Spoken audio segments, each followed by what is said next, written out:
রাত 2টোর মধ্যেই ওদের কাছ থেকে বিদায় নিয়ে ফিরে এলাম হোটেলে। সকালে এক ফাঁকে গিয়ে মুজিবনগরের ঠিকানায় প্রবাসী বাংলাদেশ সরকারের প্রধানমন্ত্রীর নামে শ্রীমতী ইন্দিরা গান্ধীর কাছে লেখা আবেদনপত্রটির অনুলিপি রেজিস্টার্ড মেইলে পাঠাবার বন্দোবস্ত করা হয়েছিল। ঘুমোতে যাওয়ার আগে সিদ্ধান্ত নেওয়া হলো সকালে ঘুম থেকে উঠে 10:30 হোটেল থেকে বেরিয়ে যাব আমরা। বেরোবার আগে টেলিফোন ডাইরেক্টরি থেকে নম্বর খুঁজে নিয়ে লোকাল এবং ফরেন বার্তা সংস্থাগুলোকে জানাতে হবে যে 3 জন পাকিস্তানি বাঙালি army officer Rajasthan border cross করে দিল্লি এসে পৌঁছেছে। তারা 11টায় মিনিস্ট্রি অফ এক্সটার্নাল অ্যাফেয়ার্সে আত্মসমর্পণ করে ভারতীয় সরকারের কাছে রাজনৈতিক আশ্রয় চাইবে। তাদের উদ্দেশ্য বাংলাদেশের স্বাধীনতার সংগ্রামে যোগ দেয়া।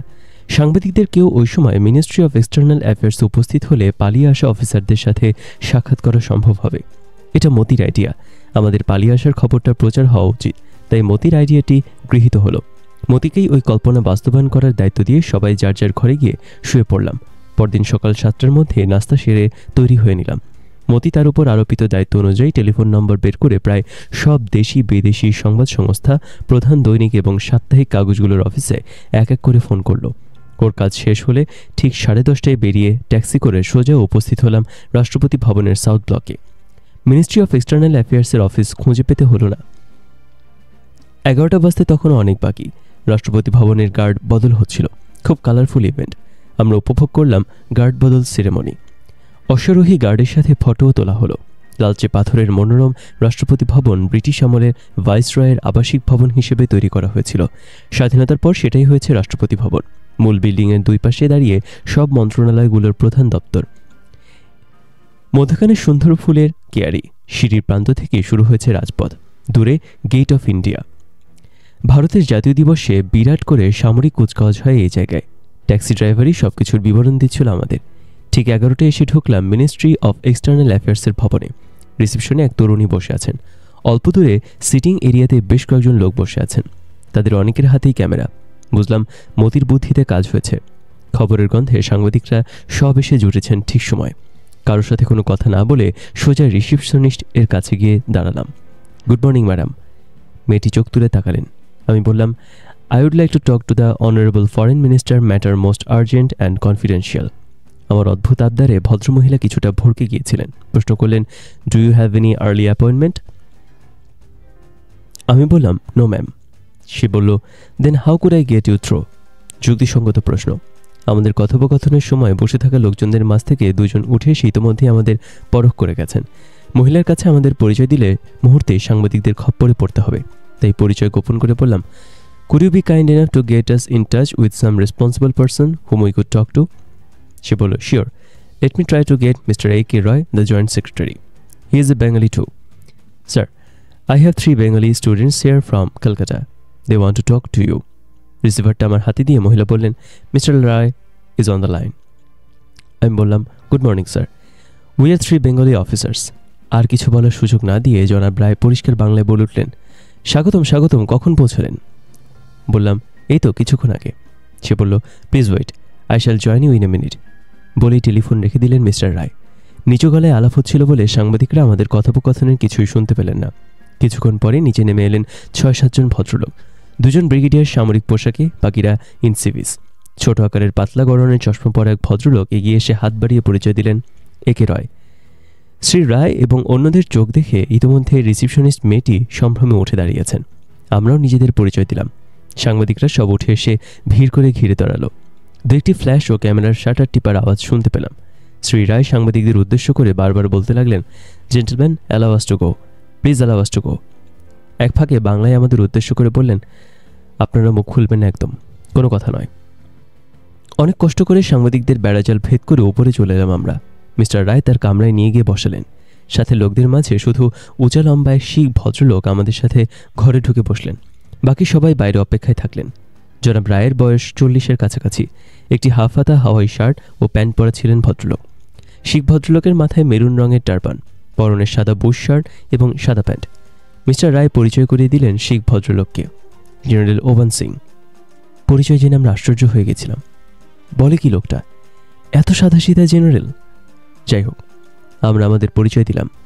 উর্দি পরা বেয়ারা ইতিমধ্যেই চা পরিবেশন করে গেল। চা পান করতে করতে কথাবার্তা চলছিল। Well gentleman, I once again welcome you on behalf of the Indian government. আপনাদের সাহস এবং বুদ্ধিমত্তা সত্যিই প্রশংসনীয়। অসম্ভবকে সম্ভব করে এই ঐতিহাসিক শহর দিল্লিতে পৌঁছে আপনারা একটা নতুন ইতিহাস সৃষ্টি করলেন। ভদ্রলোক বেশ কথা বলেন তো। প্রশ্ন করলাম, sir, did you receive our letter addressed to the honourable prime minister? সে বলল, ইয়েস উই ডিড। আমরা কিছুটা আশ্বস্ত হলাম। May I coming sir? অনুমতি নিয়ে ব্রিগেডিয়ারদের একজন ভেতরে ঢুকলেন। মিস্টার রায় এর সাথে দৃষ্টি বিনিময় করে ব্রিগেডিয়ার আমাদের বললেন, gentleman, it is a matter of formality. আপনাদের সাথে কোনো হাতিয়ার থাকলে আমাকে সেগুলো দিয়ে দিন। ক্যামেরা দুটিও দিয়ে দিতে অনুরোধ জানাচ্ছি। কিছু মনে করবেন না যেন। সময় মতো ওগুলো আপনাদের ফিরিয়ে দেওয়া হবে। আকেলমন্দকে নিয়ে ইশারায় কাফি হ্যায়। তিনজনই যার যার হাতিয়ার বের করে দিয়ে দিলাম। ক্যামেরা দুটিও তার হাতে তুলে দেওয়া হলো। ধন্যবাদ জানিয়ে ব্রিগেডিয়ার ঘর ছেড়ে চলে গেলেন। ভদ্রলোক চলে যেতেই জনাব রায় বললেন, চা শেষ হলে চলুন পররাষ্ট্রমন্ত্রীর সাথে সৌজন্য সাক্ষাৎ করে আসি। আমরা তাড়াতাড়ি চা পান শেষ করলাম। জনাব রায় আমাদের সাথে করে উপরের তলায় পররাষ্ট্রমন্ত্রীর ঘরে নিয়ে গেলেন। সাথে জেনারেল ওবান সিং। মন্ত্রী মহোদয়ের পিএকে নিচু স্বরে কিছু একটা বলে জনাব রায় আমাদের নিয়ে মন্ত্রী মহোদয় ঘরে ঢুকলেন। মন্ত্রী মহোদয় একজন শিখ, জনাব শরণ সিং।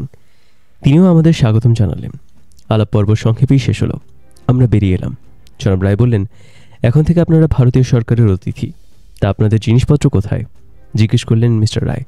বললাম, হোটেল নটরাজে। ঠিক আছে, এখনই কাউকে পাঠিয়ে দিয়ে সেগুলো আনার বন্দোবস্ত করা হবে। You must be tired. আপনাদের গেস্ট হাউসে নিয়ে যাবার সব বন্দোবস্ত হয়ে গেছে। Go and have a rest. পরে আবার দেখা হবে, তখন জমিয়ে গল্প করা যাবে। আমিও কিন্তু ওপারেরই লোক, বাড়ি বিক্রমপুর। হাসি খুশি স্বভাবের রায়কে ভালোই লাগলো। সবকিছুর জন্য তাকে ধন্যবাদ জানিয়ে বিদায় নিয়ে জেনারেল ওবান সিংয়ের সাথে নিচে নেমে এলাম। ওখানে 5-6 জন লোক সিভিসে অপেক্ষা করছিল। আমাদেরকে আসতে দেখে একজন বাদে বাকি সবাই ত্রস্ত পায়ের সামনে পার্ক করে রাখা দুটি হিন্দুস্তান গাড়িতে গিয়ে উঠল। আর একটি গাড়ি এলো। জেনারেল ওবান সিং ইশারায় ওই গাড়িটিতে আমাদের বসতে বললেন। আমরা তার কাছ থেকে বিদায় নেবার জন্য হাত বাড়াতেই তিনি স্মিত হাসে বললেন, আমিই তোমাদের পৌঁছে দেব। তার বিনয় এবং বদান্যতায় মুগ্ধ হলাম। তিনি ড্রাইভারের পাশের সিটে গিয়ে বসলেন। আগের দুটো গাড়ির একটি সামনে আর একটি আমাদের পেছনে, আমাদের গাড়িটি মধ্যে। বুঝলাম নিরাপত্তার জন্যই এই ব্যবস্থা গ্রহণ করা হয়েছে। নিরাপত্তা কার? আমাদের না এই জেনারেল ওবান সিংয়ের? কে ওবান সিং? স্বল্পভাষী ধীর স্থির প্রকৃতির লোক জেনারেল ওবান সিং প্রথম থেকেই নীরব দর্শকের ভূমিকা পালন করে চলেছেন। যেখানেই যাচ্ছেন তার পথে সবাই সম্ভ্রমের সাথেই কথা বলছেন। নিশ্চয়ই গোয়েন্দা সংস্থার পদস্থ কোনো বিশেষ কর্মকর্তা হবেন। আমার ধারণাটা সঠিক প্রমাণিত হয়েছিল। পরে জেনেছিলাম তিনিই বিখ্যাত জেনারেল ওবান সিং, ভারতীয় গোয়েন্দা সংস্থা র এর প্রধান কর্মকর্তা। অনেক রাস্তা ঘুরে আমাদের গাড়ি এসে থামলে একটি উঁচু প্রাচীরে ঘেরা একতলা আধুনিক বাংলোর সদর দরজায়।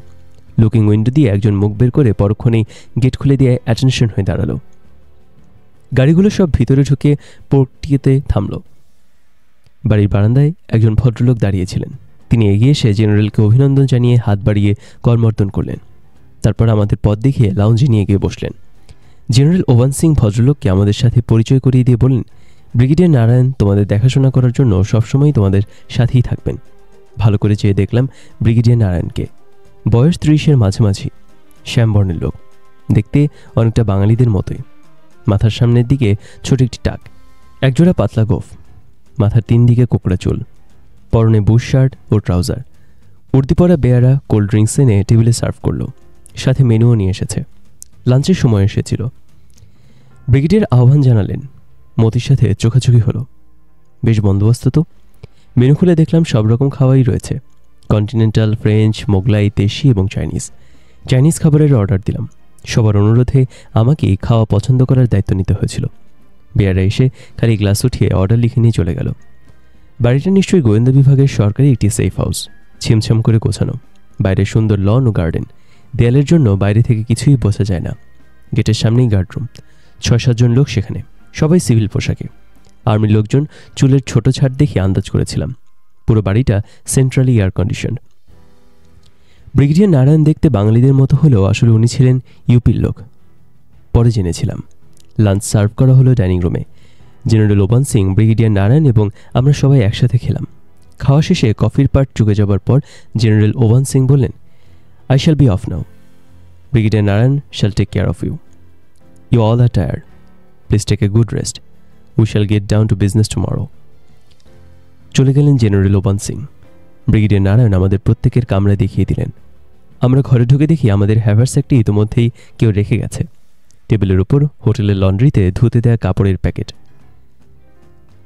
ব্রিগেডিয়ার আমাদের কাছ থেকে বিদায় নিয়ে তার নিজের কামরায় চলে গেলেন। আমরা একত্রিত হয়ে বসলাম। আগামীকাল থেকে জিজ্ঞাসাবাদ শুরু হবে সেই ইঙ্গিতই দিয়ে গেলেন জেনারেল ওবান। বিকালে ব্রিগেডিয়ার নারায়ণ আমাদের নিয়ে গেলেন শপিংয়ে। 2 প্রস্ত করে রেডিমেড কাপড়, স্লিপিং স্যুট, স্লিপার, টুকটাক নিত্য প্রয়োজনীয় জিনিস কিনলাম। আমাদের কিছুতেই বিল পে করতে দিলেন না তিনি। আমরা অতিথি, সব দায়িত্বই ভারত সরকারের। এই যুক্তি দিয়ে সব বিল ব্রিগেডিয়ার চুকিয়ে দিলেন। কেনাকাটাকে সেরে সন্ধ্যার পর ফিরে এলাম। সেই রাত্রে গল্পচ্ছলে ব্রিগেডিয়ার নারায়ণ আমাদের প্রত্যেকের ব্যক্তিগত জীবন, পরিবার, আত্মীয় স্বজন সম্পর্কে অনেক কিছু বিস্তারিতভাবে খুঁটিয়ে খুঁটিয়ে জিজ্ঞেস করে নিলেন। পরের দিন সকালে এলেন জেনারেল ওবান সিং, তার সাথে 4 জন ভদ্রলোক। জেনারেল তাদের পরিচয় করিয়ে দিয়ে চলে গেলেন। শুরু হলো ইন্টারোগেশন, কখনো একসাথে, কখনো আলাদা। অনেক প্রশ্নের জবাব লিখিতভাবেও দিতে হলো। একটানা 4 দিন 4 রাত চলল ইন্টারোগেশন। প্রত্যেকের ব্যক্তিগত জীবন, পারিবারিক জীবন, বন্ধুবান্ধব, আত্মীয় স্বজন সম্পর্কে বিস্তারিত খবরাদি, পাকিস্তান সামরিক বাহিনীর organisation, deployment, tactics and strategy থেকে শুরু করে defence installation, line of communication, training, lifestyle, border security, government foreign policy, politics, সদ্য বানানো কারাকোরাম হাইওয়ে, কোনো কিছুই বাদ পড়ল না। সকল জবাবই বিস্তারিতভাবে লিখে নিলেন তারা। তাদের সব প্রশ্নেরই সাধ্যমতো জবাব দেওয়ার চেষ্টা করলাম আমরা। আমাদের জবাবের সত্যতা যাচাই করার জন্য ক্রস চেক করা হলো সিস্টেমেটিক্যালি। আমাদের কাছ থেকে অনেক মূল্যবান ও গোপন তথ্যই তারা জানতে পারে। ইতিমধ্যেই আমরা ব্রিগেডিয়ার নারায়ণকে জিজ্ঞেস করেছিলাম মুজিবনগর সরকারের সাথে আমাদের বিষয়ে ভারত সরকার কোনো যোগাযোগ করেছে কিনা। জবাবে ব্রিগেডিয়ার জানিয়েছিলেন যোগাযোগ করা হয়েছে। অল্প কিছুদিনের মধ্যেই বাংলাদেশের অস্থায়ী সরকারের কয়েকজন নেতা আসছেন দিল্লিতে। তাদের কাছে আমাদের হ্যান্ডওভার করে দেওয়া হবে। একদিন বিকেলে জনাব এ.কে. রায় 2 জন ভদ্রলোককে সঙ্গে নিয়ে আমাদের সাথে দেখা করতে এলেন। ভদ্রলোক 2 জন ছিলেন জনাব শাহাবুদ্দিন ও জনাব আমজাদ হোসেন। জনাব শাহাবুদ্দিন ও জনাব আমজাদ হোসেন 2য় ও 3য় সচিব হিসেবে পাকিস্তান দিল্লি কমিশনে কর্মরত ছিলেন। প্রবাস সরকারের 17 এপ্রিল গঠিত হওয়ার খবর জেনে তারা দুজনে দূতাবাস থেকে ডিফেক্ট করে ভারতীয় সরকারের কাছে রাজনৈতিক আশ্রয় প্রার্থনা করেন। ভারত সরকার তাদের রাজনৈতিক আশ্রয় প্রদান করে তাদের নিরাপত্তার সম্পূর্ণ দায়িত্ব গ্রহণ করেছে। তাদেরকেও আমাদের মতো গোপন আরেকটি সেফ হাউসে রাখা হয়েছে। আমাদের মতো দেশপ্রেমে উদ্বুদ্ধ হয়ে এই 2 জন তরুণ অফিসারও জীবনের ঝুঁকি নিয়ে অনিশ্চিত ভবিষ্যতে ঝাঁপিয়ে পড়েছেন। খুব খুশি হলাম ওদের পেয়ে। তারাও খুশি হলেন আমাদের সাথে সাক্ষাৎ করে। ওরা বাংলাদেশের সংগ্রাম সম্পর্কে আমাদের অনেক কিছুই বলেছিলেন। আমাদের মতো অভিজ্ঞ অফিসার যুদ্ধক্ষেত্রে বিশেষভাবে প্রয়োজন, তারা সেই কথা উল্লেখ করলেন। আমরা তাদের জানালাম রাজনৈতিক আশ্রয় আমরাও প্রার্থনা করেছি ভারত সরকারের কাছে।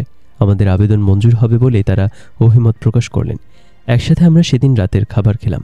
কথা ছলে জনাব রাইল বলছিলেন, আপনাদের সাফল্য আমাদের অনেকেরই দুঃখের কারণ হয়ে দাঁড়াবে।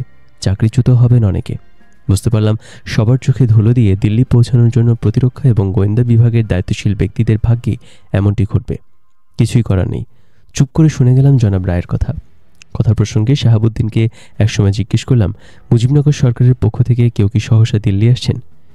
কিছু জানি না তো এই সম্পর্কে, জবাব দিলেন শাহাবুদ্দিন। বুঝলাম নেতৃবৃন্দের আগমনের ব্যাপারে গোপনীয়তা রক্ষা করার প্রয়োজন নেই। ভারতীয় কর্তৃপক্ষ কথাটি তাদেরকে জানাননি। আমি চেপে গেলাম। এই প্রসঙ্গের কিছুই আলাপ করলাম না।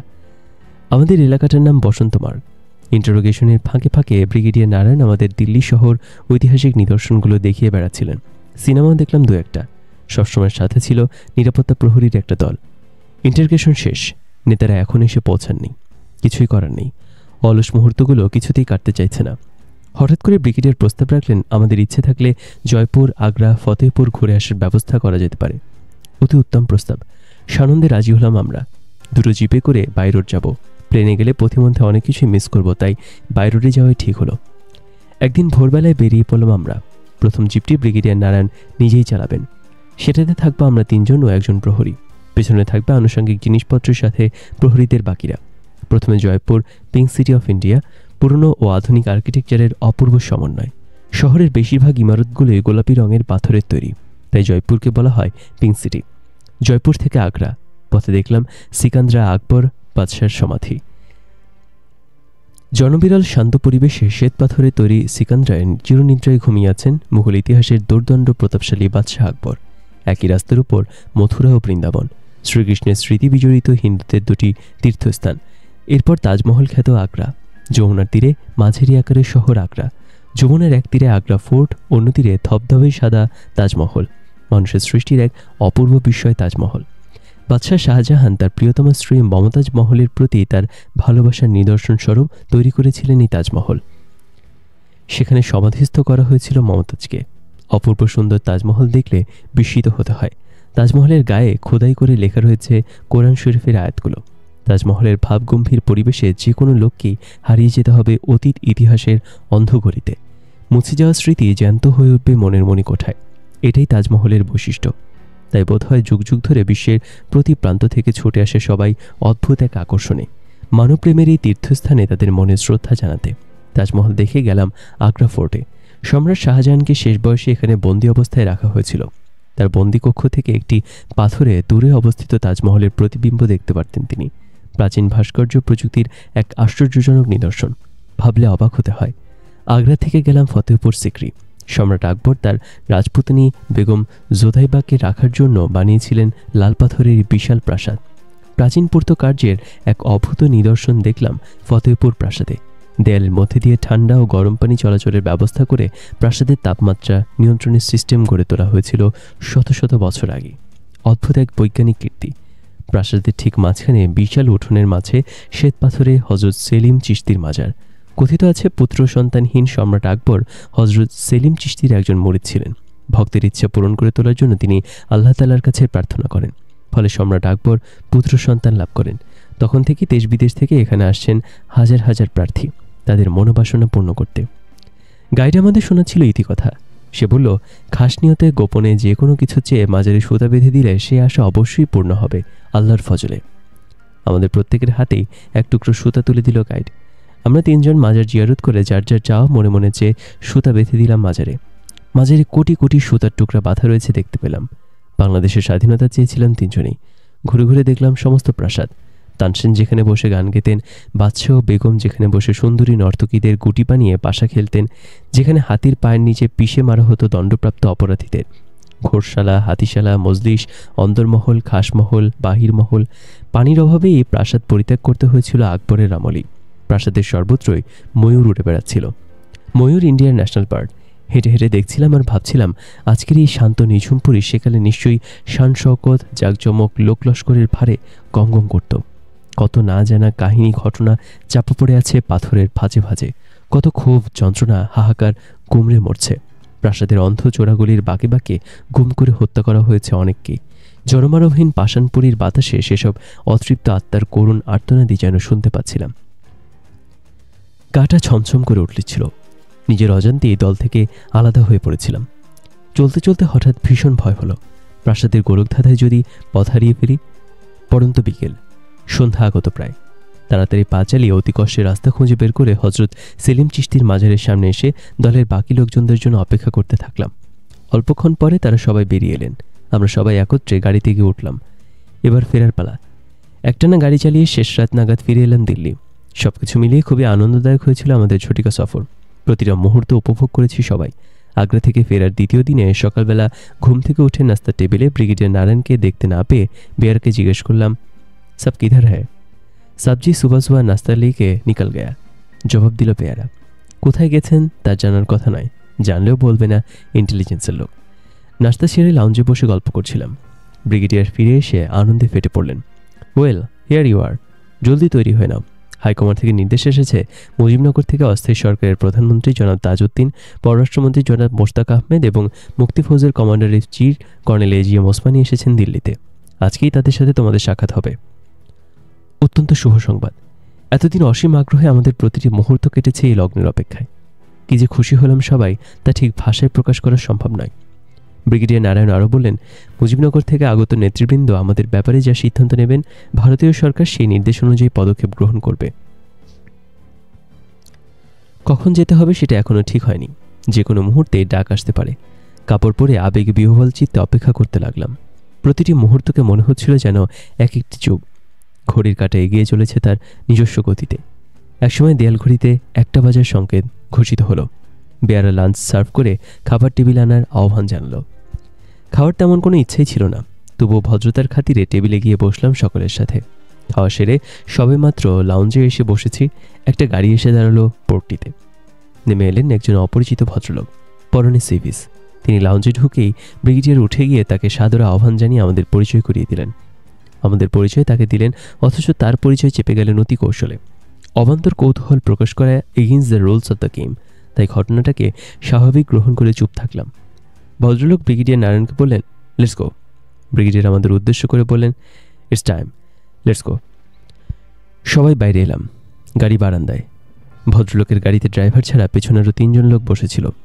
আমরা 3 জন ও ব্রিগেডিয়ার নারায়ণ আমাদের সাথে সার্বক্ষণিকভাবে ডিটেল 2টো গাড়ি একটিতে উঠে বসলাম। 2টো গাড়িতেই যাব আমরা।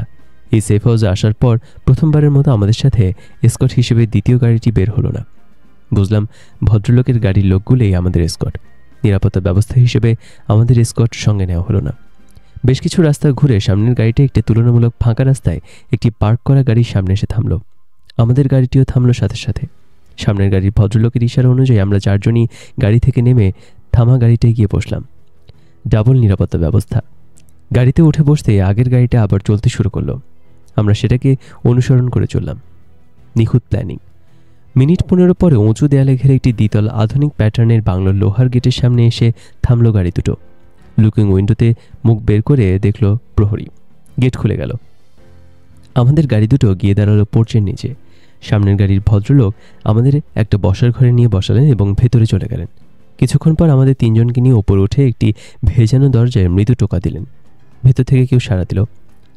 ভদ্রলোক ভেতরে ঢোকার ইঙ্গিত করে দরজা খুলে ধরলেন। আমরা ভেতরে ঢুকে গেলাম। ভদ্রলোক ঢুকলেন সবশেষে।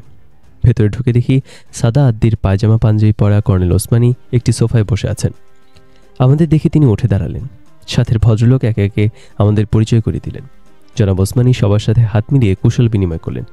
পরিচয়ের পর্ব শেষ হলে সাথের ভদ্রলোক তাদের কাছ থেকে বিদায় নিয়ে বেরিয়ে গেলেন। আমাদের বসতে নির্দেশ দিলেন কর্নেল ওসমানী। আমরা তার সাথে সাথে সোফায় বসে পড়লাম। Welcome boys, I congratulate you all. তোমাদের দেশপ্রেমে আমি মুগ্ধ হয়েছি। You have accomplished miracle. তোমাদের পৌঁছানোর সংবাদ আমরা যথাসময়ে জানতে পেরেছি। আশা করি এতদিন তোমাদের কোনো অসুবিধা হয়নি। জানতে চাইলেন colonel Osmani. Not at all sir, we have been really looked after very well by Indian authorities. জবাব দিলাম, খুবই ভালো কথা। তোমাদের মতো অফিসার আমার বিশেষ প্রয়োজন। পাকিস্তান থেকে তোমাদের মতো আরও অনেকেই আসুক, সেটাই আমার কাম্য। স্যার, পাকিস্তান থেকে বাঙালিদের অনেকেই আসতে যায়, কিন্তু মুক্তিযুদ্ধ কিংবা ভারতীয় সরকার সম্পর্কে তাদের তেমন কোনো পরিষ্কার ধারণা নেই বলেই অনেকে ঝুঁকি নিতে পারছে না। ভারত আমাদের স্বাধীনতা সংগ্রামের প্রতি সহানুভূতিশীল। এটা ওদের জানাবার ব্যবস্থা করতে পারলে আমাদের জানাশোনা অনেকেই চলে আসবে। জনাব ওসমানী প্রশ্ন করলেন, how this can be achieved? বললাম, আমরা আমাদের বন্ধুবান্ধব পরিচিত সবাইকে ব্যক্তিগত চিঠির মাধ্যমে সবকিছু জানাতে পারি। আমাদের চিঠিগুলো ভারত সরকারের সহায়তায় পাকিস্তানে কোনো উপায়ে পোস্ট করতে পারলে কাজ হবে স্যার।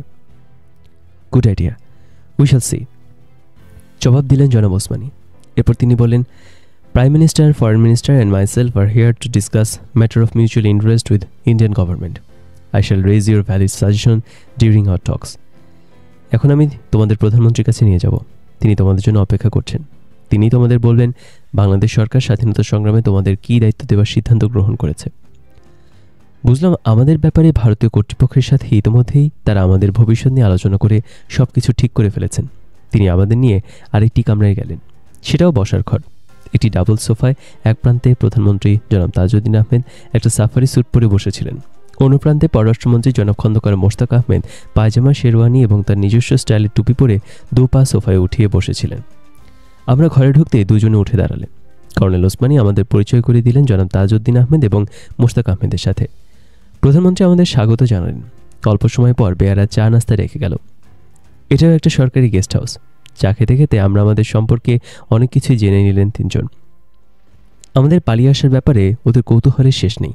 তারা প্রশ্ন করে যাচ্ছিলেন আর আমরা জবাব দিয়ে যাচ্ছিলাম।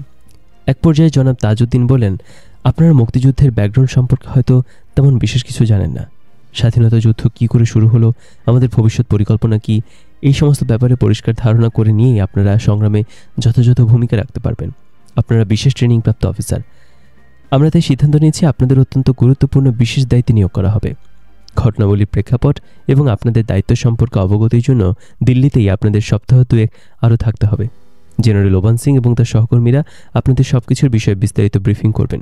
এভাবে আপনারা নিজেদের দায়িত্ব এবং মুক্তিযুদ্ধ সম্পর্কে পরিষ্কার ধারণা নিয়ে মুজিবনগরে আসবেন। তার সিদ্ধান্ত শুনে কিছুটা অবাক হলাম। বাংলাদেশের স্বাধীনতা সংগ্রাম, আমাদের দায়িত্ব সম্পর্কে বাংলাদেশ সরকারের কাছ থেকে না জেনে ভারতীয় সরকারের প্রতিনিধিদের কাছ থেকে ব্রিফিং নিতে হবে কেন? তাহলে আমাদের সংগ্রামের প্রতি ভারত সরকারের সহানুভূতি নিঃস্বার্থ নয়? বুঝতে পারলাম ভারত সরকারের যথেষ্ট প্রভাব রয়েছে আমাদের স্বাধীনতা সংগ্রামের ওপর। মুজিবনগর সরকার স্বাধীনতা সংগ্রামের ব্যাপারে ভারত সরকারের মনোভাবকে বিশেষ গুরুত্ব দিয়েই সব সিদ্ধান্ত গ্রহণ করছে। কেমন যেন ঘোলাটে লাগলো ব্যাপারটা। বেশ কিছু প্রশ্ন দেখা দিল মনে, কিন্তু মুখে কিছুই বললাম না। ভাবলাম এই মুহূর্তে এই সমস্ত প্রশ্নের জবাব খুঁজে পাবার চেষ্টা করা সঠিক নয়। সময় মতো সব প্রশ্নের জবাব পেয়ে যাব। বাইরে ব্রিগেডিয়ার নারায়ণ এবং সেই ভদ্রলোক আমাদের অপেক্ষায় বসেছিলেন। বৈঠক শেষে একইভাবে পথিমধ্যে গাড়ি বদলিয়ে ফিরে এলাম আমাদের আস্তানায়। গাড়িতে ব্রিগেডিয়ার জিজ্ঞেস করলেন, তোমাদের মিটিং কেমন হলো? ভালোই, জবাবে বললাম। ফিরে এসে আমরা আমাদের ঘরে গিয়ে বসলাম। তিনজন, মতি ও নূর দুজনেই বেশ গম্ভীর। Sir, Bangladesh is a lost case. Islamabad থেকে রাজধানী বদল করে দিল্লির গোলামি করার জন্য দেশ স্বাধীন করার কোনো যৌক্তিকতা নেই। The Awami League leadership has already sold themself. যা ভেবে এসেছি তা হবে না। This independence will be meaningless. Noor হতাশায় ভেঙে পড়ে বলে উঠল, এতটা ভেঙে পড়া ঠিক হবে না নূর। যুদ্ধক্ষেত্রে গিয়ে যোগ দেবার পর এসব সিদ্ধান্ত করা যাবে। মতি সান্ত্বনা দেবার মতো করে জবাব দিল। আমি নিশ্চুপ বসে থাকলাম। সন্ধ্যায় জেনারেল ওভান সিং এবং জনাব এ কে রায় এলেন। জনাব রায় আমাদের হাতে 3টা এনভেলপ দিয়ে বললেন, আপনাদের আবেদন মঞ্জুর করেছেন প্রধানমন্ত্রী ও ভারত সরকার। আপনাদের পলিটিক্যাল অ্যাসাইলাম গ্র্যান্ট করা হয়েছে। চিঠিগুলো খুলে দেখলাম ওগুলো জনাব রায়ের বক্তব্যের অফিসিয়াল কনফার্মেশন। জনাব ওভান সিং জানালেন, আগামীকাল থেকে আমাদের এখান থেকে অন্য জায়গায় নিয়ে যাওয়া হবে। সেখান থেকেই যেতে হবে মুজিবনগর যাওয়ার আগ পর্যন্ত। ব্রিগেডিয়ার নারায়ণ সব বন্দোবস্ত করবেন এবং এখানকার মতো ওখানেও তিনি আমাদের সাথেই থাকবেন।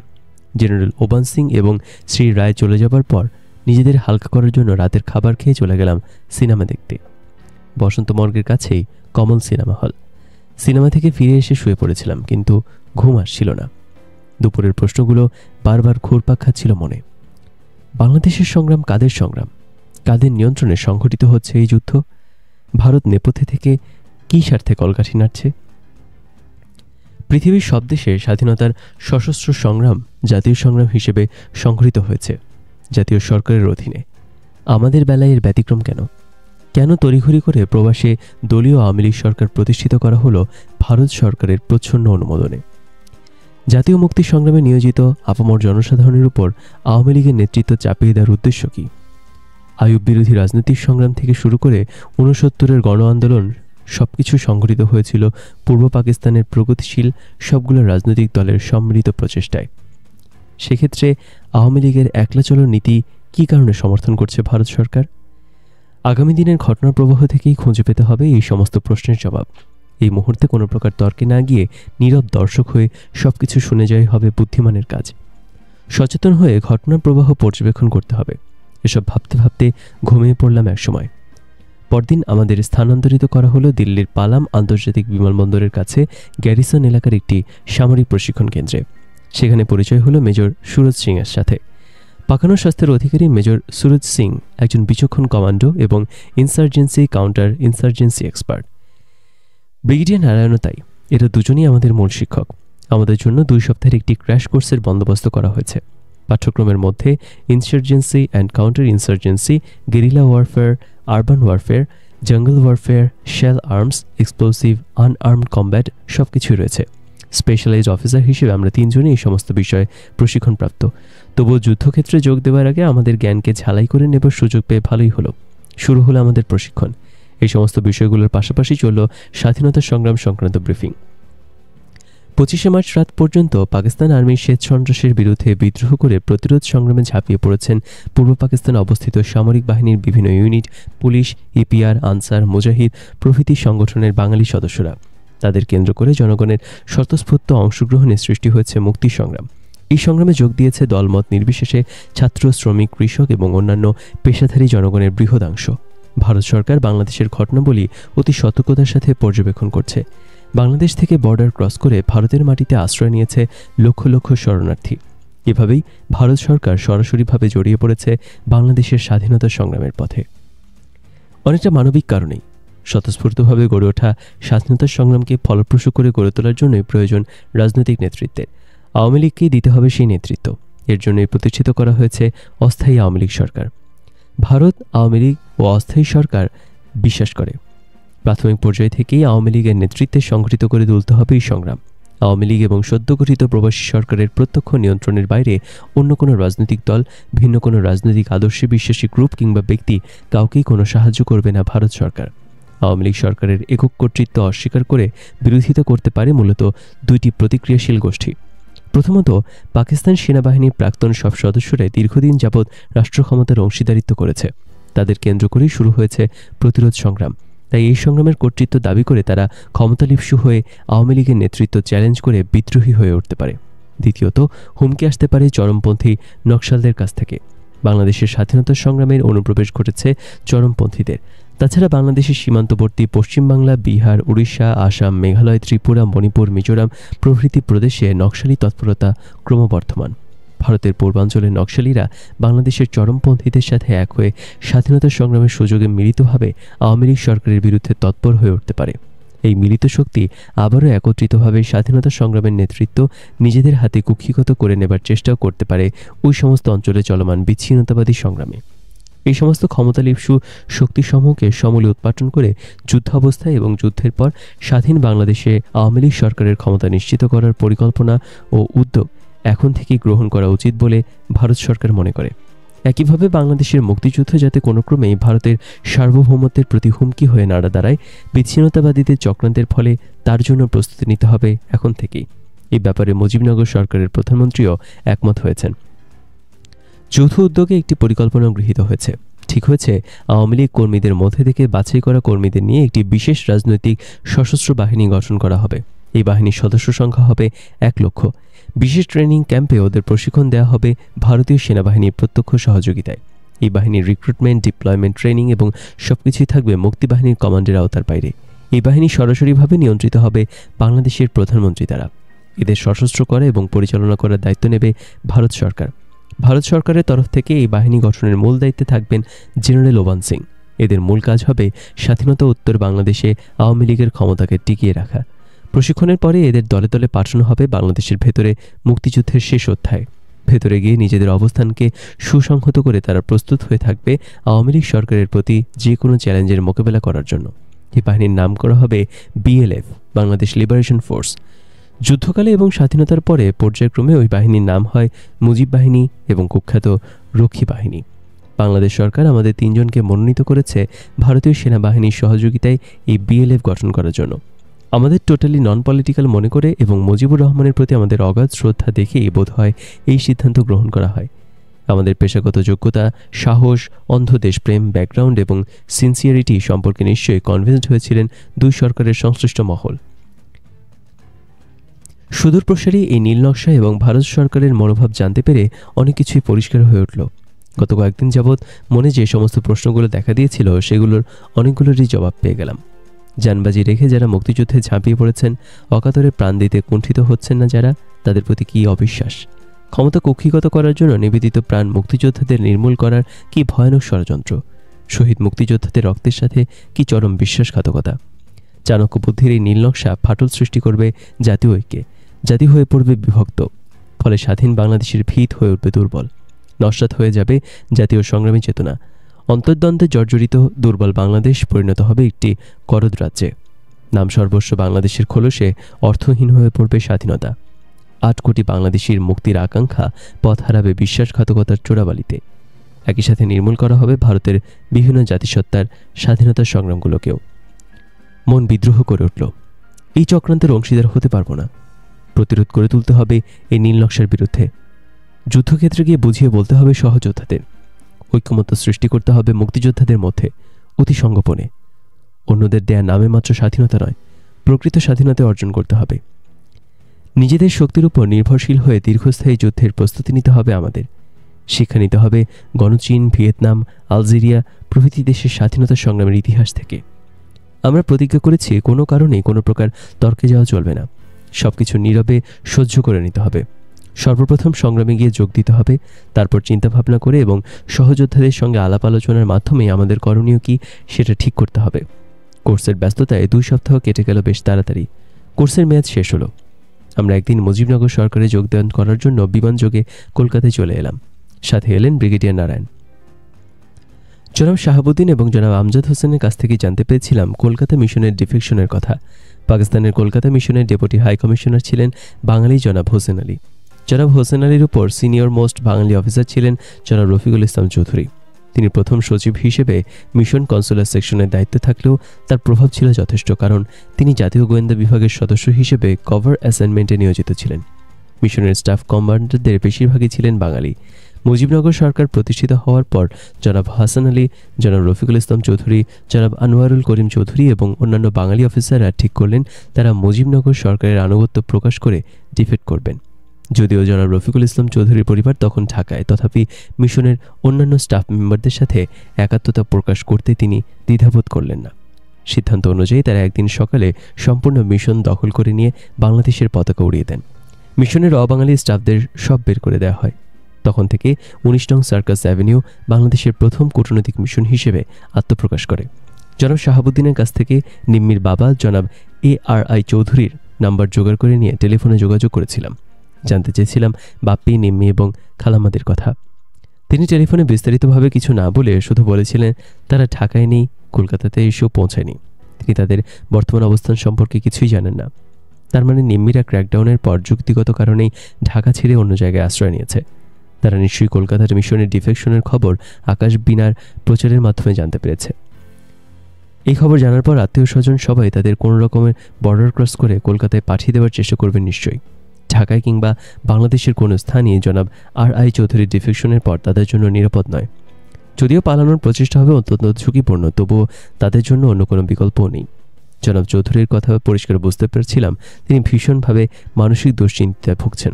তিনি বাপ্পিকে নিয়েই বেশি ভাবছিলেন।